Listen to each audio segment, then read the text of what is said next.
Donc il faut bien choisir son guide.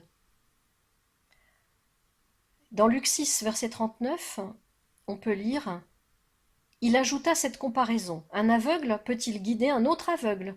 Ne vont-ils pas tous les deux tomber dans le fossé?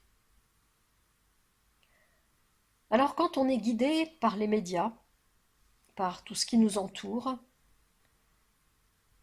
c'est malgré tout très bien, on est content d'avoir des médias parce qu'ils nous donnent les informations dont on a besoin.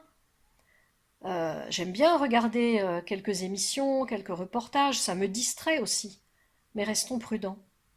La télévision, les médias, les réseaux sociaux peuvent aussi nous piéger.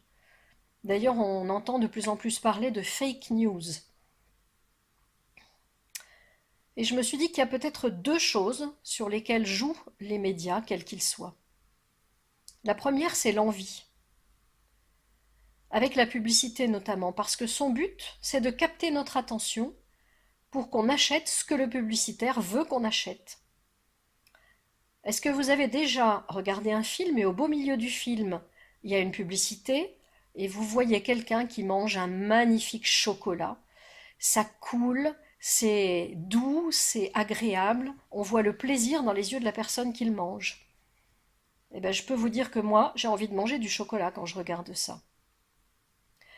Parfois, ça peut être autre chose et on se dit qu'il y a des choses qui nous font bien envie, qui nous sont présentées, un super frigo américain, un beau canapé. Et ça donne même l'impression qu'on serait beaucoup plus heureux si on pouvait avoir ce qu'on voit et qui nous fait envie. Mais est-ce que ce que je vois, c'est toujours ce dont j'ai réellement besoin? Je vous laisse méditer ça. Et un autre domaine sur lequel s'appuient les médias, c'est la peur. C'est notre peur. Et on s'en rend très bien compte aujourd'hui parce que le virus nous fait peur. Et en voulant nous rassurer, on peut être tenté de regarder encore et toujours plus d'informations. Parfois, elles tournent en boucle, c'est non-stop. Mais pourquoi est-ce qu'on regarde non-stop? En fait, c'est parce qu'on attend cette nouvelle qui va enfin nous rassurer, nous soulager, nous réconforter. Mais finalement, c'est toujours la peur et l'incertitude qui remportent le combat. À vouloir être trop rassuré, on peut finir encore plus découragé et terrorisé. Alors j'aimerais juste vous dire, soyons vigilants à ce que nos yeux regardent. Ce n'est pas toujours bon et utile pour nous. Soyons vigilants à ce que nos oreilles entendent. Ce n'est pas toujours bon et utile pour nous. Et maintenant, quand on est guidé par Christ, dans le psaume 31, on lit: Oui, tu es pour moi un rocher et une forteresse. À cause de ce que tu es, toi, tu me guideras et tu me conduiras. Au psaume 119, verset 105, ta parole est comme une lampe qui guide tous mes pas. Elle est une lumière qui éclaire mon chemin.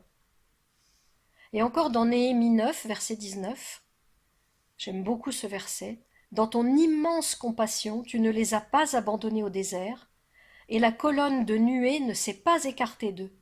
Elle a continué à les guider le jour sur leur chemin, et pendant la nuit, la colonne de feu n'a pas cessé d'éclairer pour eux la route qu'ils avaient à suivre. Ça, c'est encourageant. Je voudrais vous laisser avec ces mots d'espoir et de réconfort. Dieu va continuer à nous guider, même dans les jours les plus sombres. Il est là, près de nous. Apprenons à détecter son murmure tranquille, sa voix douce qui nous appelle. Viens, mon enfant, je suis là, je t'aime.